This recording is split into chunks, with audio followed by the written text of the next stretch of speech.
Apa itu? Oh, kita lanjutnya. Sekarang judulnya tartib adillah dan khamsu qawaid kubra. Ada dua isunya. Tartib adillah. Tartib artinya urutan, adillahnya dalil-dalil. Jadi dalil-dalil Islam itu cara melihatnya mana dulu yang dilihat. Nah ini urutannya. Nomor satu ijma dulu. Ini kalau kita misalnya ceritanya seorang ustaz, seorang ulama ditanya tentang satu isu, Ustaz apa hukumnya makan buaya? Maka pertama dia lihat itu ada nggak ijma ulama. Ijma apa yang kemarin? Kesepakatan. Ada konsensus kesepakatan ulama. Dia jangan lihat Quran Sunnah dulu. Lihat apa dulu? Ijma. Karena ijma ini udah hasil makam kajian Quran dan Sunnah yang disepakati. Ijma mungkin nggak keliru? Nggak mungkin. Ijma mungkin nggak multi interpretasi, bisa berbagai, nggak bisa juga, nggak mungkin. Ijma spesifik. Contoh ulama sepakat bahwa perempuan nifas hukumnya sama seperti perempuan haid, clear, spesifik. Sepakat ulama perempuan haid nggak boleh sholat. Kalau pakai dalil, mungkin aja orang bilang, perempuan nggak boleh sholat. Dalilnya apa? Kalau haid, dalilnya apa? Hadis Aisyah, umirna bi qada'i siyam wa lam nu'mar bi qada'i shalah. Kita disuruh ganti puasa, kagak disuruh ganti sholat. Berarti kan perempuan kagak sholat dan kagak puasa. Bedanya kalau puasa diganti, kalau sholat enggak. Tapi bisa itu hadis enggak, maksudnya makruh, haram. Nah, itu bisa. Mungkin enggak? Contoh, zina, apa hukum zina? Apa hukum zina? Saya pikir kita tanya orang, bahkan tanya ke zina juga, apa hukumnya, dia jawab haram. Berarti kayak jawab makruh. Nggak berani. Nah, kalau kita ditanya apa dalilnya haramnya zina, paling-paling kita ketemu ayat apa? Wala taqrabuz zina. Jangan deketin zina. Lah kata-kata jangan deketin bisa nggak difahami makruh? Bisa aja. Enggak, itu jangan deketin, maksudnya ya nggak bagus. Tapi kalau kerjanya nggak dosa, nggak haram. Makruh aja makruh. Orang Nabi aja bilang, la yashrabana ahadukum qa'iman, jangan minum berdiri. Maksudnya apa? Makruh. Nah, apa yang mengunci bahwa zina nggak mungkin makruh? Apa yang menguncinya? Ijma. Ulama udah sepakat bahwa hukum zina haram. Nggak bisa ada orang jangan tahu kemudian bilang makruh. Apa hukum salat subuh? Wajib. Dalilnya apa? Bingung kan? Misalnya kita bilang dalilnya aqimis sholata liduluki syamsi ila wasaqil laili wa qur'anal fajr. Dirikanlah sholat zuhur, dirikanlah sholat isya, dan dirikanlah sholat subuh. Misalnya itu. Bisa jadi bilang aqim, dirikanlah, ini perintah sunnah, bukan perintah apa? Wajib. Anjuran aja, anjuran. Tapi kenapa nggak bisa lagi orang bilang itu? Pasti salah dia. Kenapa? Karena udah dikunci sama apa? Ijma, kesepakatan ulama. Jadi ada list daftar yang disepakati ulama. Yang agak ramai itu sebenarnya ada jilbab. Karena di Quran terjemahan jilbab itu pakai kata-kata hendaklah. Hendaklah wanita memakai jilbab. Hendaklah, kesannya apa kalau hendaklah? Sunnah, hendaklah. Tapi ulama sepakat hukumnya wajib, dan itu mungkin terjemahnya yang tak akurat, harus jangan hendaklah. Sepakat wajib, nggak bisa dipahami. Nggak bisa terjemahan. Teks Arabnya enggak. Wal yadribna bi khumurihinna 'ala juyubihim. Harus artinya terjemah gitu. Harus perempuan memakai jilbab. Tapi debat-debat tersebut nggak berguna kalau berhadapan dengan apa? Ijma Allah. Semua pendapat berlawanan sama ijma, pasti pendapat tersebut salah. Karena Nabi SAW bersabda, Inna Allah la yajma'u ummati ala dhalalah. Hadisnya mutawatir, riwayat Abu Dawud dan lain-lain. Allah nggak mungkin membuat umat Islam sepakat salah. Jadi mesti umat Islam sepakat terus salah juga. Maka siapapun yang bawa ajaran baru nih, Mau dalilnya Quran, dalilnya Sunnah, nggak berguna kalau berlawanan sama ijma. Jadi nggak usah goyah, misalnya suatu ketika nanti ada yang menulis buku tebal laptop ya, tebal ya, sholat subuh sunnah muakkadah berdasarkan Quran dan Sunnah. Oh, kita ragu nggak sama subuh wajib? Ya wajib lu sunnah muakkadah. Nggak usah ragu, itu buku pasti salah. Kok pasti salah? Baca dulu. Nggak usah baca. Udah berlawanan ijma, fix salah. Tapi kalau berlawanan sama pendapat mayoritas, pasti salah nggak? Nggak, berlawanan sama pendapat mayoritas. Misalnya ulama ada 10, 9 bilang haram, 1 bilang boleh, bilang halal. Pasti kayak yang halal ini salah? Belum tentu. Dalam Islam pendapat minoritas bisa benar. Pendapat mayoritas belum pasti benar, bisa salah. Tapi kalau sepakat mustahil salah. Bisa bedain ya? Bisa bedain ini? Hisab. Ijma kalau melarang hisab? Enggak. Maka hisab itu Muhammadiyah pegang. Nanti mungkin benar. Ayo hisab masalah teknologi. Ya cara saja. Tapi kalau udah mau ijma dan nggak ada Muhammadiyah pendapat mau ijma, Muhammadiyah nggak pernah mau ijma.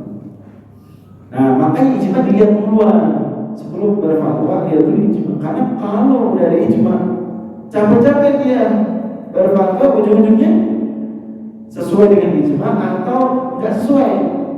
Kalau sesuai dengan ijma, capek-capek dia nyari, udah ada jawabannya. Kalau nggak sesuai, capek-capek dia nyari, pasti salah. Jadi daripada begitu kata Imam Ghazali dan ulama-ulama yang bilang, mendingan dia pertama-tama lihat mana ijma. Dan ada buku-buku membahas ijma. Di Indonesia ada buku main Ensiklopedia Ijma, bagus juga. Ya. Kata pengantarnya Kiai Haji Sahal Mahfud. Nomor 2 baru habis lihat ijma, nggak ada nih, baru lihat apa? Quran dan Sunnah. Quran dan Sunnah dalam urutan dalil sejajar. Ya, dalam urutan dalil sejajar. Makanya kita biasa Quran dan Sunnah itu pakai dan, bukan pakai kemudian. Quran dan Sunnah dalam pembahasan fikih, akidah itu dia dipakai. Fikih lah secara utamanya. Kalau Sunnah akidah dan rincian. Dalam fikih ya itu Quran dan Sunnah sejajar. Jadi nggak bisa kalau Quran bilang A, Sunnah bilang B, menang Quran nggak gitu. Tapi kita padukan, kita gabungkan. Umpama di Quran tidak ada pembahasan perempuan haid puasa atau puasa. Di mana dapatnya kita? Di hadis. Bolehkah kita bilang nggak, perempuan haid tetap wajib puasa? Oh gitu. Hadisnya bilang nggak boleh puasa perempuan haid. Agak. Karena Quran nggak membedakan. Kutiba alaikum syiyam gitu aja. Kita bilang keliru. Quran dan Sunnah digabung. Bukannya Quran lebih dulu daripada Sunnah. Ya teman. Baru yang terakhir kita nggak ada Quran Sunnah, nggak ada. Baru melihat dalil lain. Kias, apa lagi? Masalah sekarang kita bahas di pertemuan dulu. Istisna, satu dari apa sahabat. Terakhir kita bahas tentang 5 kaidah fikih terbesar. Ini biar memudahkan kita melihat aturan fikih ya. Kaidah pertama kita baca dulu. Ad-dararu yuzalu ya. Sekali lagi. Ad-dararu yuzalu. Kemudaratan harus dilengkapi. Kaidah fikih paling besar. Semua ajaran Islam tujuannya apa? Menghilangkan kemudaratan. Contohnya pidana. Buat apa hukum pidana diadain? Buat apa pencuri tangkap? Buat apa? Menghilangkan kemudaratan. Kalau jangan ditangkap, mencuri terus. Khiyar aib itu kalau kita punya beli barang di Tokopedia misalnya, terus ternyata barangnya rusak, baru nyampe dan nggak bisa dipakai, dengan nyala di HP misalnya, kok nggak nyala? Boleh nggak kita tukar? Boleh nggak kita refund? Boleh. Aslinya boleh nggak aslinya? Aslinya nggak boleh. Normal kalau udah beli barang ya udah beli. Tapi karena ada aib, ada kerusakan, jadi mudarat, kemudaratan. harus dihilangkan, maka kita boleh terima. Jihad aslinya perang itu bagus ya dalam Islam. Makanya Allah bilang di ayat jihad, kutiba alaikumul qitalu wa huwa kurhun lakum, diwajibkan sekalian jihad, dan itu kalian gak suka, nah gak bagus. Maka pada asal Islam tidak ada jihad pada asalnya. Tapi kalau ada mudorotan, misalnya apa? Saudara kita di Gaza dijatuhin pula sama tentara Israel, ya berarti jihad harus ditegakkan. Kenapa? Sesuai kaidah al-dararu yuzal, mudorotan harus dihilangkan. Kaidah kedua kita baca al-masyaqqatu tajlibut taysir. Ya. Sekali lagi, al-masyaqqatu tajlibut taysir. Kesulitan mendatangkan apa? Kemudahan. Mau banyak contohnya. Misalnya apa? Kalau lagi safar dapat rukhsah. Misalnya rukhsahnya apa? Boleh nggak puasa? Boleh apa ini? Boleh jamak.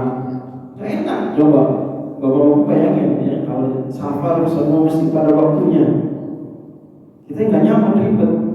Terakhir saya safar dari Subang, enak banget, bisa jamak. Zuhur asar jamak. Udah deh, mau nyampe Depok asal sebelum maghrib, mau jam 5, jam 4 gak khawatir. Di tol macet juga gak khawatir karena udah sholat asar. Enak banget. Bolehnya guru laki-laki ngeliat muka murid perempuan, boleh. Darurat, karena sulit ajar gak ngeliat sulit. Ini buat ustaz dan murid-murid jamaah perempuan mukanya aja. Kalau selain muka gak boleh, karena gak ada keperluan. Ngeliat rambut boleh gak? Gak boleh. Umpama punya murid di sekolah umum ya, kayak jilbab, guru cuma boleh melihat muka. Sama kita di tempat kerja, di supermarket, boleh melihat gambarnya nggak salah belanja, boleh, tapi nggak namanya mukanya aja, rambutnya, lehernya nggak boleh. Ya. Kemudian bolehnya makan haram kalau darurat. Ya, misalnya kita di tengah padang pasir, nah, ada makanan, namanya cuma bangkai. Boleh nggak makan bangkai? Boleh. Kenapa? Kaidahnya al-masyaqqatu tajlibut taysir, kesulitan mendatangkan kemudahan. Kaidah ketiga, al-yaminu la yuzalu bisyak. Al-yaminu la yuzalu bisyak. Keyakinan nggak bisa dikalahkan dengan keraguan. Contoh, habis wudunya yakin masih basah, tapi aduh ini batal deh. Rasa batal lagi. Kayak ada yang keluar gitu. Nah, wajib wudu lagi nggak? Wajib. Kenapa? Karena kita wudunya yakin udah wudu, tapi kita apa? Ragu sudah batal atau belum? Yakin lawan ragu, menang mana? Yakin. Jadi kita tetap masih dalam kondisi berwudu. Sholat udah 2 apa 3 ya? Yang yakin berarti berapa? 2. Kan ini 2 apa 3 ya? Yang yakin berarti yang meyakinkan apa? 2. 3 itu berarti ragu. Maka kita pegang ya udah 2 atau 2. Dan seterusnya.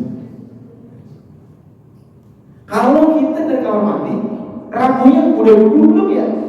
Berarti harus wudu, kenapa gitu? Karena kita ragunya apa? Udah wudu belum ya? Yakinnya apa yakinnya?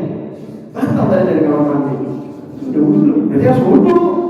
Ini kan udah batal belum ya? Berarti nggak usah. Enak kan? Gimana?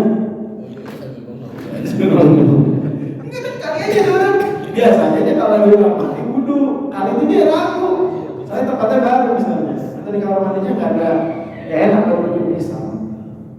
Kaidah keempat, al-'adatu muhakkamah.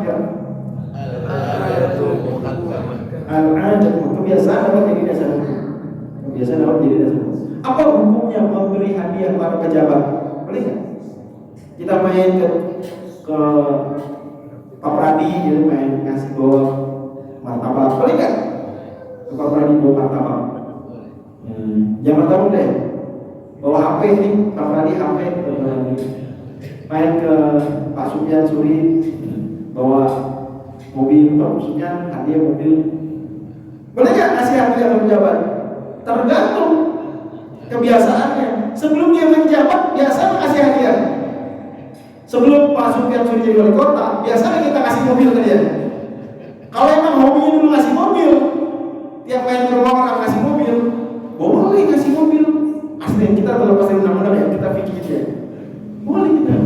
Orang biasanya kasih hadiah kok, mobil biasanya kasih orang.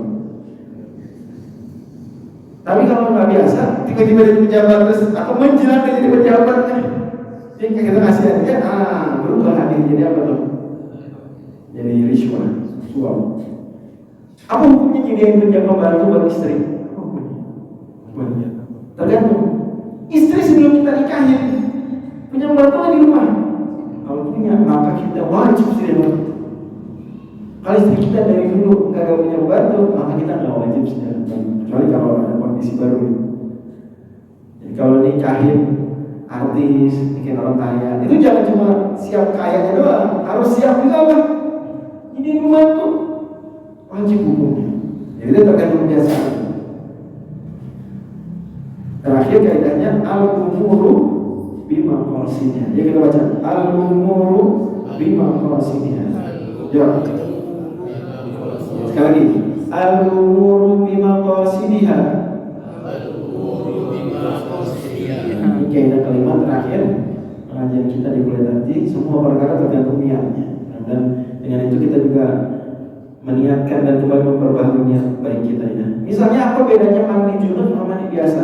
Apa bedanya? Kalau sama-sama jemur semuanya disiram, mandi junub dan mandi biasa sama. Bedanya apa? Niat. Apa hukum berpahala apa enggak kalau kita tidur? Berpahala apa enggak?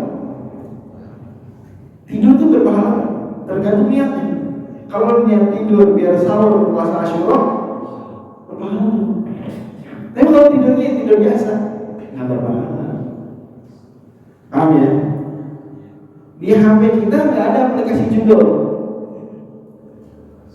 tapi ya kita memang penuh aja, memorinya penuh aja.